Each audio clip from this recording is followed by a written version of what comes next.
Bonjour à tous, c'est Lily, j'espère que vous allez bien.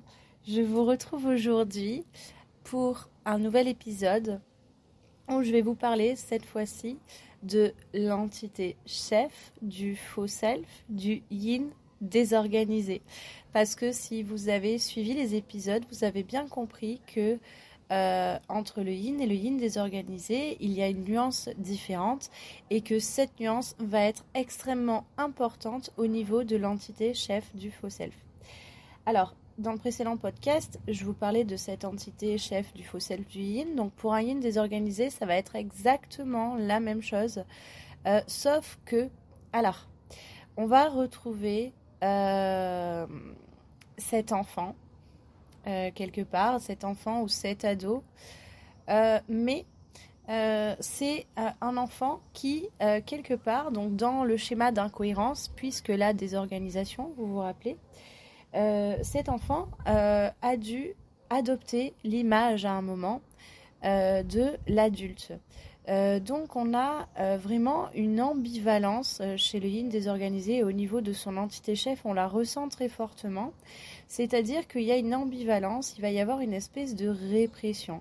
Donc on va quand même garder cette dimension de l'enfant, donc ça peut être parmi ceux que je vous ai cités dans le précédent podcast, ou donc un autre, vous l'avez compris. Ça peut être n'importe lequel d'entre eux, mais en même temps, quelque part, il va y avoir une espèce de répression par moment de cet enfant.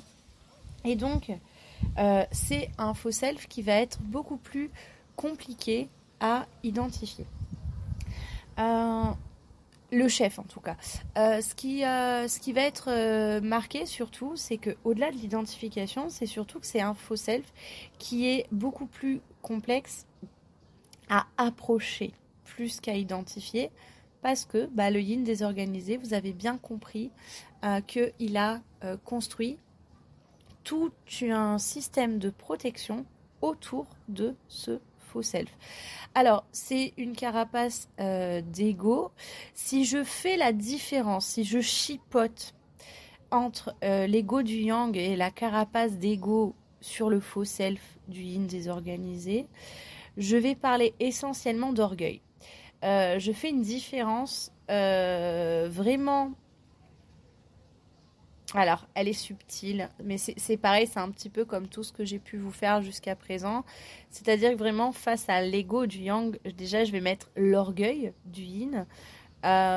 Et en fait, donc face à l'ego du yang, la carapace d'ego, vraiment cette armure du yang, chez un yin désorganisé, ça va être...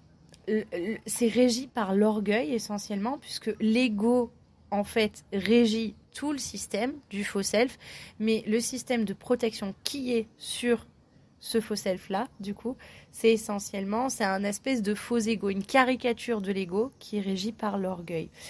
Je vais vous donner un exemple que j'ai retrouvé très souvent, qui était très fortement marqué chez des yin désorganisés. Alors là, je vais prendre une dimension féminine. C'est la protection donc égotique, la protection d'orgueil en mode guerrière. Donc ces féminines, par exemple, pouvaient nous dire dans un premier lieu, j'ai énormément un faux self de yang, oh là là. D'autant plus que du coup, le yin désorganisé, justement, il a quelque part ce faux self de yang très très yang plus. En fait, le faux self, l'entité faux self qui régissait pouvait être par exemple donc soit au choix l'enfant fantasque ou l'enfant de 4 ans ou la petite femme par exemple, et il y avait du coup un système égotique, un système de carapace qui ressemblait à de l'ego, de carapace égotique, qui en fait était un mécanisme de guerrier. Donc en fait, pour pouvoir accéder quelque part à cet enfant, il fallait d'abord dépasser l'image en tout cas de la guerrière. Très souvent, on va retrouver ça. Alors, chez des yin féminines pas désorganisées, on peut avoir la dimension du coup de la guerrière aussi, puisque c'est un des rôles qui est très souvent pris, surtout avec cette dimension de femme forte, etc. Vous voyez. Au final, alors chez les féminines yin désorganisées, la guerrière, elle va être d'autant plus forte, d'autant plus marquée, d'autant plus combative, mais pas. En fait, elle combat, mais alors il y a vraiment un problème de contexte, c'est-à-dire qu'elle combat pas dans le contexte où elle devrait combattre. Quelque part, il y a quelque chose comme ça. C'est ce qui permet aussi justement d'aller désactiver à un moment ça. Chez les hommes yin désorganisés. L'ego, l'orgueil, on va le retrouver aussi. Il va être plus marqué du coup. C'est plus dans des élans et on va le retrouver beaucoup plus marqué avec quelque part un petit peu ce côté. Alors,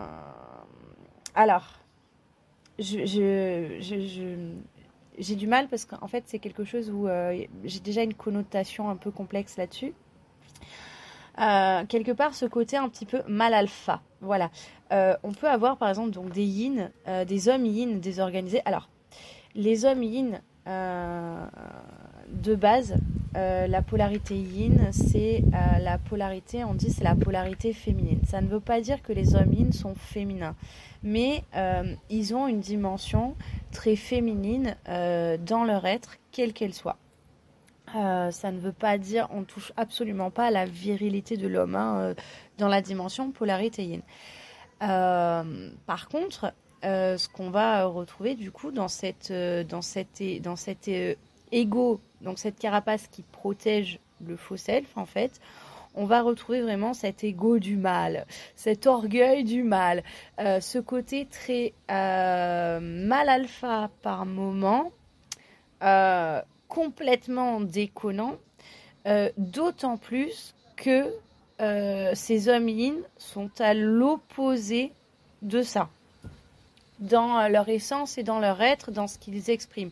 Donc il y avait tout et son contraire. Là par exemple, vous voyez, dans le yin désorganisé, on voit bien cette différence. Là où par exemple, alors chez un homme yang, je vais prendre l'exemple d'un homme yang qui aurait cette dimension très masculiniste, par exemple un homme yang,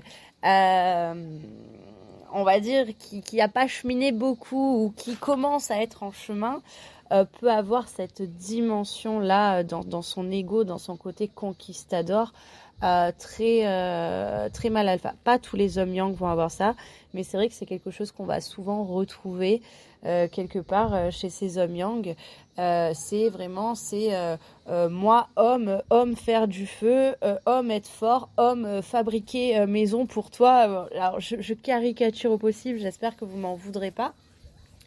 Alors chez l'homme yang, il va y avoir du coup à côté de ça toute cette dimension protecteur, toute cette dimension sauveur, toute cette dimension abri quelque part, toute cette dimension bâtisseur, mais par contre voilà, quand il va y avoir la dimension masculiniste, quelque part c'est quelque chose qui est un peu trop extrême mais qui est quand même dans leur essence. Chez un homme yin, la difficulté c'est que quand il y a cette dimension masculiniste très poussée, chez un homme yin, c'est complètement le faux self. Et donc, chez un homme yin désorganisé, c'est là où on va le retrouver le plus souvent. Là où chez un homme yin pas désorganisé, on va plutôt retrouver cette dimension de l'homme tendre, l'homme calme, l'homme doux, parfois l'homme soumis. L'homme plutôt guimauve. Et donc, dans son faux self, par moment, il peut avoir cette dimension un peu plus. Et là, j'ai envie quand même de parler de cette virilité là, mais ça va pas être aussi fort que chez l'homme désorganisé. Où l'homme désorganisé, vraiment, quand il prend cette dimension très mascu, c'est très compliqué parce que à ce moment-là, donc, je vous rappelle qu'il y a cette dimension de la base de données. Et alors là, comment vous dire que la base de données erronée d'un homme yin désorganisé qui va adopter à ce moment-là ce mouvement-là, ça va être compliqué. Ce système-là, c'est le système de protection de l'enfant, en fait. L'enfant ou l'ado, quoi que ce soit. Ce podcast, cet épisode en tout cas, pour vous parler de cette subtilité-là, parce que c'est une subtilité que l'on va voir avec les yin désorganisés, c'est-à-dire que cette entité chef du faux self, elle est vraiment protégée par une carapace, donc d'ego, aka orgueil, qui va venir en fait essayer de berner essentiellement, alors ça peut être la polarité yin en elle-même, mais les personnes autour d'elle, qui va essayer aussi de venir berner le thérapeute. Cette entité-là du faux self, donc ce mécanisme de protection, d'ego, aka orgueil, est mis en place, qu'on soit bien d'accord, par l'entité chef, à savoir l'enfant chef, quel qu'il soit. Ça va être un petit peu plus complexe parce que quelque part, donc c'est un mécanisme régi par un enfant au niveau émotionnel, hein, je parle bien évidemment. Le mécanisme de carapace va être beaucoup plus brutal, beaucoup plus fort, va ressembler à s'y méprendre à un rempart chez les Yang. Il n'a strictement rien à voir avec un rempart chez les Yang, parce que le rempart chez le Yang va rester. Là où ce mécanisme-là du faux self, ce qu'on va voir, c'est qu'en fait, il ne restera pas... alors, c'est un peu complexe à vous expliquer, mais un Yang, par exemple, qui est dans le rempart, va me montrer son rempart. Écoute, il y a ce rempart-là, on n'y touche pas, on ne peut rien faire. Le yin désorganisé qui va être quelque part donc dans la protection de son entité chef du faux self va montrer donc du coup quelque part ce rempart, cette carapace, sauf qu'en fait si on tape dessus, généralement c'est là où on va avoir tout le mécanisme un petit peu désorganisé de la polarité yin, à savoir donc soit le rouleau compresseur qui se prend pour un char d'assaut. Donc, juste pour info, le rouleau compresseur, c'est le mécanisme de défense en mode attaque-défense de la polarité yin. C'est-à-dire, au moment où je me mets en route, c'est la submersion émotionnelle qui crée ça. C'est une décharge émotionnelle qui va tout écraser sur son passage. Les yin l'identifie bien. Certains parlent parfois, par exemple, de ce côté drama queen. On parle aussi en séance de décharge émotionnelle. C'est un rouleau compresseur. Face à ça, du côté des Yang, nous avons le mécanisme de char d'assaut, c'est-à-dire massif. Je ne bouge pas. Si tu m'emmerdes, je t'écrase et je te tire dessus à distance, à sécurité. Et donc, dans les deux, quand on a char d'assaut contre rouleau compresseur, dans une mécanique yin et yang, par exemple, comment vous dire que c'est très compliqué. Quand on a un yin désorganisé qui est dans ce mécanisme-là, c'est un rouleau compresseur qui, en plus, quelque part, va aussi jouer un petit peu le rôle d'un char d'assaut. C'est-à-dire, je tire à vue, je suis massif, je suis imprenable, donc... écartez-vous. Ce que je conseille toujours, c'est prenez une espèce de distance émotionnelle par rapport à ça, par rapport à ce mécanisme. Ce n'est pas vous qui êtes attaqué, c'est le mécanisme de décharge de cette polarité yin désorganisée. Bon, par contre, c'est quelque chose, les polarités yin désorganisées, il faut vraiment que vous sachiez que même si la thérapeute comprend et vous aide à dépasser ça, même si j'essaye d'expliquer aux personnes peut-être de votre entourage que c'est votre mécanisme de défense et qu'au moment où vous le vivez, vous ne pouvez pas en faire autrement, c'est quand même le mécanisme que vous allez devoir travailler parce que ce n'est pas OK de faire ça. Vraiment pas. C'est-à-dire qu'il y a vraiment une démesure là-dedans. Et donc ça, dès que vous l'identifiez, c'est là où il y a un travail à faire, c'est-à-dire dans quelle mesure est-ce que je peux me décharger et à quel moment ça devient quelque chose de trop violent. Je vais mettre un petit astérisque ici. C'est un astérisque qui m'ennuie beaucoup. Je pense que je ferai un podcast par rapport à ça parce que je traite. Alors, je fais partie des coachs thérapeutes qui reconnaissent le pervers narcissique comme étant un pervers narcissique et clairement, j'emmerde profondément les personnes qui ne le reconnaissent pas et qui disent que ça n'existe pas. Parce que, désolé, hein, c'est vulgaire ce que je dis, mais aujourd'hui, je pense qu'il y a une réalité du terrain qu'il faut prendre en compte. J'invite tous les gens qui travaillent en psychiatrie, en psychologie, à se rapprocher, par exemple, de tous les systèmes juridiques, de tous les avocats et ce genre de choses. Je pense que ces gens-là ont beaucoup de choses à vous apprendre, ou de coachs thérapeutes aussi qui reconnaissent le pervers narcissique. Je pense que ces gens-là ont beaucoup de choses à vous apprendre sur le pervers narcissique. Il y a peut-être une écoute à avoir par rapport à ça. Et oh mon Dieu, à quel point j'espère qu'un jour le pervers narcissique, le vrai, sera reconnu comme tel. Voilà, petit aparté. Un petit peu tranché à la Lily. À côté de ça, alors pourquoi est-ce que ça m'emmerde de parler de ça là, mais je pense qu'il faut en parler, c'est que chez le yin désorganisé, très souvent, et j'en ai qui sont dans des états de souffrance par rapport à ça, qui sont terribles, parce que les yin désorganisés, très souvent, vont être identifiés à tort comme des pervers narcissiques. C'est le profil qui est le plus souvent identifié comme un pervers narcissique, alors que ce ne sont absolument pas des pervers narcissiques. Il y a vraiment une différence fondamentale entre les deux.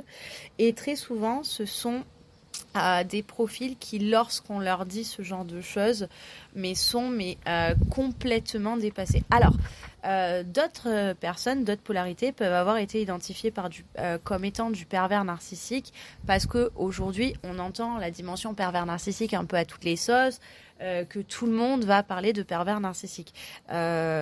Oui, je l'entends, et c'est faux aussi, et donc c'est très blessant quand ce n'est pas le cas. Pour autant, vraiment, chez les yin désorganisés, il y a vraiment cette dimension-là qui ressort. Il y a une peur extrême par rapport à ça. Il y a vraiment une différence fondamentale. Et c'est pour ça aussi les yin désorganisés que, quelque part, lorsque on travaille en séance ce mécanisme-là, et que je vous ramène parfois le et regarde le contexte, regarde tes actes et prends la responsabilité de tes actes. C'est vraiment pour vous mettre face à ça. C'est pas pour vous mettre le nez dans le caca, bien au contraire. C'est pour vous faire comprendre ce qui a été identifié et quelles sont les choses qui se sont passées factuellement quand vous êtes dans ce mécanisme-là qui, bien évidemment, est plus fort que vous, mais qui est dévastateur. Et donc l'ennui, c'est que très souvent vous allez prendre la culpabilité plus que la responsabilité pendant très longtemps. On débunk ça en séance. Très souvent, je sais à quel point c'est souffrant quand vous me contactez en me disant « Oh là là, mais Lily, telle personne, ou mes enfants, ou mon conjoint, ma conjointe m'a dit que j'étais probablement un pervers narcissique, ou m'a dit que j'étais quelqu'un d'extrêmement toxique, etc. » Oui, c'est hyper douloureux. Il y a des gens que vous perdez, parfois à cause de ce mécanisme. Il y en a d'autres qui quelque part arrivent à vous pardonner parce qu'ils voient à quel point c'est votre mécanisme. Par contre voilà, c'est compliqué parce que des fois il y a des personnes, et malheureusement je pense qu'il y a aussi des thérapeutes, faut le dire, il y a des thérapeutes qui vont vous identifier à tort, hein, du coup, peut-être comme des personnes identifiées comme pervers narcissiques alors que vous ne l'êtes pas. Plus vite vous identifiez vos mécanismes et plus vite vous les travaillez, là où un pervers narcissique ne travaillera jamais ces mécanismes. La différence, elle est là, c'est que les yin désorganisés, je les ai en consulte. Les pervers narcissiques, il y en a quelques-uns qui ont essayé la consulte. Ils tiennent pas là où les yin désorganisés, ils tiennent. C'est compliqué pour eux, c'est souffrant, mais ils tiennent bon, et surtout, continuez et lâchez pas. Je reviens du coup à mes moutons.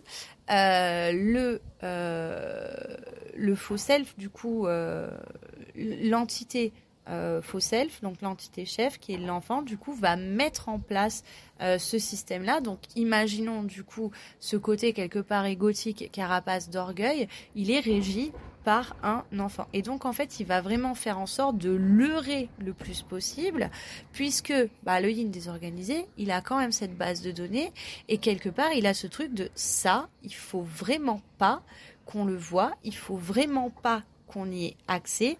Attention, danger très très fort. Généralement, le yin désorganisé, au niveau de ce faux self, vraiment, quand on s'en approche de cette entité, faux self en tout cas, quand on s'en approche, automatiquement, il se met en place ce bouclier de défense, d'ego, ce carapace d'ego ou slash orgueil, du coup. Je mets les deux vraiment. À mon sens, c'est plus de l'orgueil que de l'ego. Mais voilà, je mets les deux parce que comme ça, vous reconnaîtrez dans l'un ou dans l'autre. Généralement, c'est aussi là, donc c'est la petite voix aussi qui va venir vous dire quelque part, tu devrais tout arrêter. À quoi bon? C'est la petite voix qui, au moment où vous avez tout compris, va venir vous démonter l'intégralité de votre compréhension en vous disant, en fait non, donc c'est tout ce système-là de protection qui va venir quelque part un petit peu saper le travail. Chez le yin désorganisé, il y a vraiment ce côté on avance, on recule, on avance, on recule, on avance, on recule. Alors, moi ce que je dis, c'est comme pour les yin, c'est-à-dire les yin pas désorganisés, c'est des boucles et ce que j'appelle des sauts quantiques, c'est-à-dire ça tourne en rond, c'est un silo à grains. Un silo à grains de maïs, ça tourne en rond, ça tourne en rond, ça tourne en rond toutes les infos jusqu'au moment où pouf, ça fait du popcorn. Le moment où ça fait du popcorn, ça pète. Il y a plein d'avancées, c'est ce que j'appelle le saut quantique en fait, parce que vraiment c'est d'un coup vous allez franchir 15 étapes alors que ça fait 6 mois, 8 mois que vous êtes dessus. Vous voyez, là où un yang va travailler une étape après l'autre. Donc ça, c'est le système d'un yin. Un yin désorganisé va avoir ce système aussi. Mais à côté de ça, il va y avoir aussi donc ce côté donc couche après couche de déconstruction, ce que je vous ai expliqué dans le précédent podcast sur le profil yin désorganisé. Mais il y a aussi donc cette sensation au niveau quelque part du faux self, de cette entité du faux self, un côté avancer, reculer, avancer, reculer, avancer, reculer, ce qui est complètement normal. Donc c'est régi par ce in et out, c'est régi quelque part par ce Dr Jekyll et Mr Hyde. Et donc ce qu'on va retrouver au niveau du mécanisme de protection de l'entité du faux self, du coup, donc de cet enfant, d'accord, ce qui va mettre en place, c'est un côté, et ça je le retrouve chez absolument tous les yin désorganisés, c'est une dimension passive, agressive. Voire, quand on s'approche de trop près, agressive. C'est-à-dire qu'on est vraiment dans un système de guerre, on est vraiment dans un système défensif par une forme d'agression. Ce qu'on va retrouver très, très, très souvent chez le yin désorganisé, c'est un système de protection, donc cet ego ou orgueil, un système de protection par le sarcasme.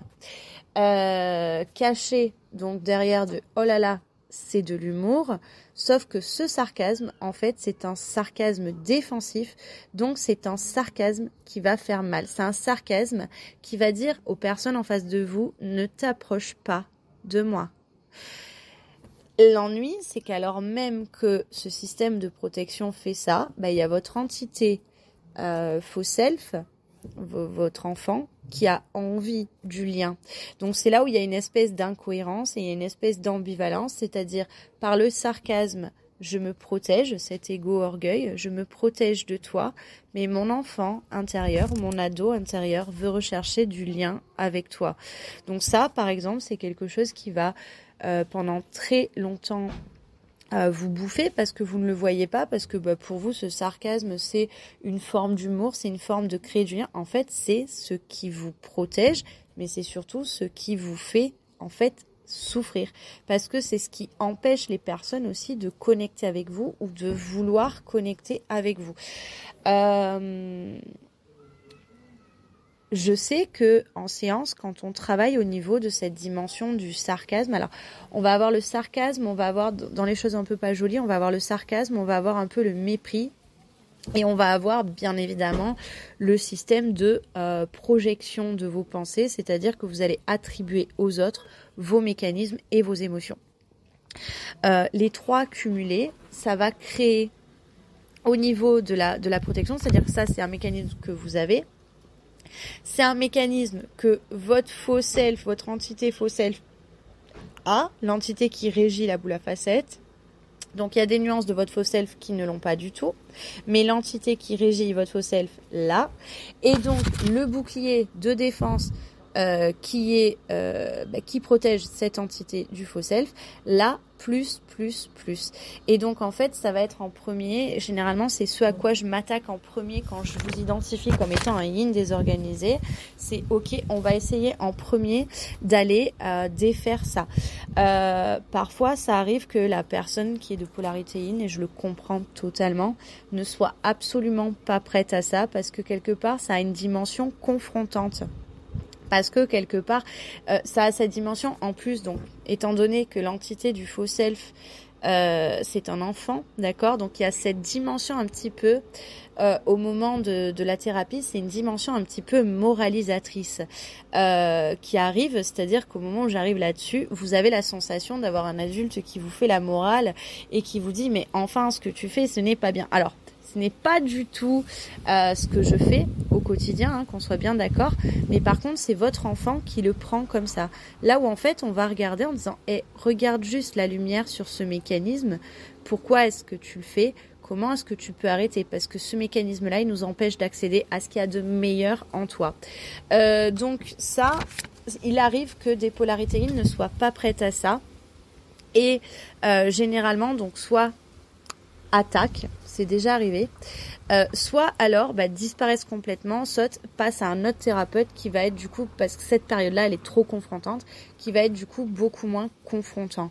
Pour le coup, ça se comprend et généralement les personnes quand elles sont prêtes, elles y reviennent.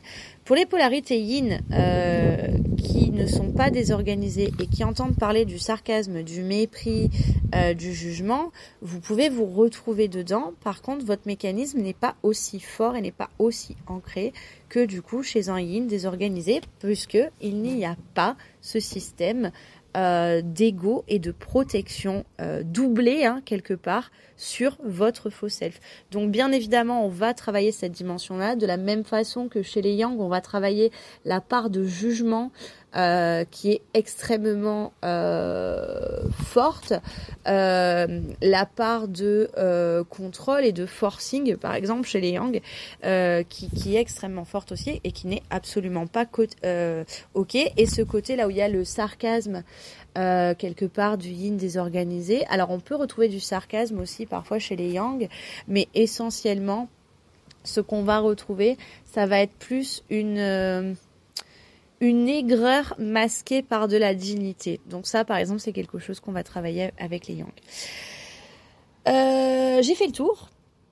Si vous vous reconnaissez là-dedans et que vous avez envie de travailler ça avec moi, n'hésitez pas. Donc on y va avec de la douceur. Je sais que c'est confrontant. De toute façon, le travail du faux self, quoi qu'il arrive, il est confrontant. Que ce soit pour un yin ou pour un yin désorganisé. Il n'y a pas que la confrontation. La confrontation, c'est juste à un moment. C'est le temps vraiment en fait de voir les mécanismes de défense de ce faux self.